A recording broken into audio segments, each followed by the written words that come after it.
Our boy Todd Howard has confirmed that Fallout 5 is coming after the release of Elder Scrolls 6, and it'll be quite a while before we get our hands on it, considering Elder Scrolls 6 is still in pre-production, and Bethesda's primary focus is on their upcoming release Starfield. So at this moment in time, Fallout 5 is looking like SpongeBob's essay on a single sheet of paper, and that just adds to the growing void for a new Fallout game. So that leaves the question of how can we get our Fallout fix in the meantime while waiting for Fallout 5? The answer to that question is Fallout London, which is a DLC-sized mod that a group of modders and developers called Team Fallen are working for Fallout 4. Fallout London is actually insane. They released an 18-minute gameplay of the intro, and its meticulous detailing is what is really drawing myself and other Fallout fans towards it. Now, unlike all the other Fallout games, this mod is obviously not based in America, so the things are going to be different from what we all know in the Fallouts based in America. In the gameplay trailer, you see the character pick up a device called an Attaboy, which will replace our beloved Pip-Boy. There are new enemies and some brand new weapons to play with as well. But also, my dude is riding in a boat shooting enemies, and my quick point about this is,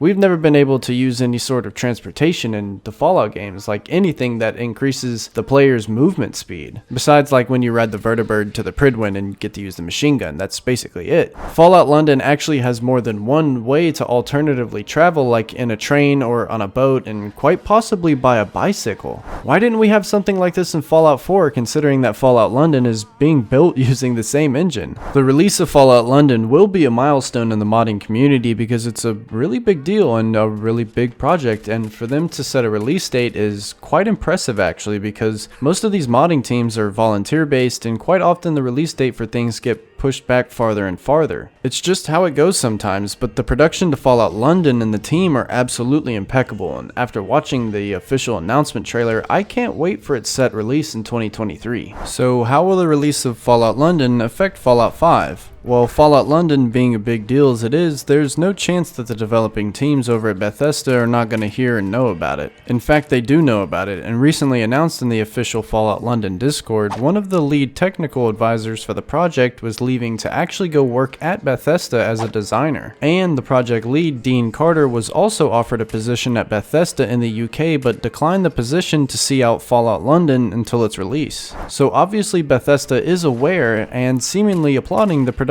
of Fallout London enough to even offer a position to the developers to work at Bethesda. So a lot can be learned from the release of Fallout London to further improve the development of Fallout 5. First off, that a Fallout game not based in America will still work, and the Fallout community is more than excited to explore a foreign wasteland. That could maybe pave a way for Bethesda to consider Fallout 5 to be based outside of America, maybe. Secondly, the developers at Bethesda could take some of the pieces from Fallout London, like the transportation, weapons, or enemies, for example, to spark some creative ideas to improve Fallout 5's overall experience. With this being the biggest achievement yet in the Fallout modding community, I think that Fallout London could surely boost the creative thoughts or ideas for the development of Fallout 5. It's rumored that a mod made for Fallout 3 that allowed you to aim down sights with guns inspired the ability to aim down sights in New Vegas, so there is some possible evidence that Bethesda has implemented fan-based creations to improve their next game. These mods allow Bethesda to learn what their fanbase wants in a Fallout game and could ultimately help to make Fallout 5 the best Fallout yet. But like, come on, Fallout 5 should totally have some type of transportation, right? Like, I'm so fascinated by that in Fallout London. Bethesda encourages people to mod their games, so there's no reason why they wouldn't, and the mods actually in return help to prolong the life of their games. So I totally think that Fallout London could and will positively affect the development of Fallout 5 in the future. Let me know what you think in the comments below. Thank you guys for watching, and subscribe for more.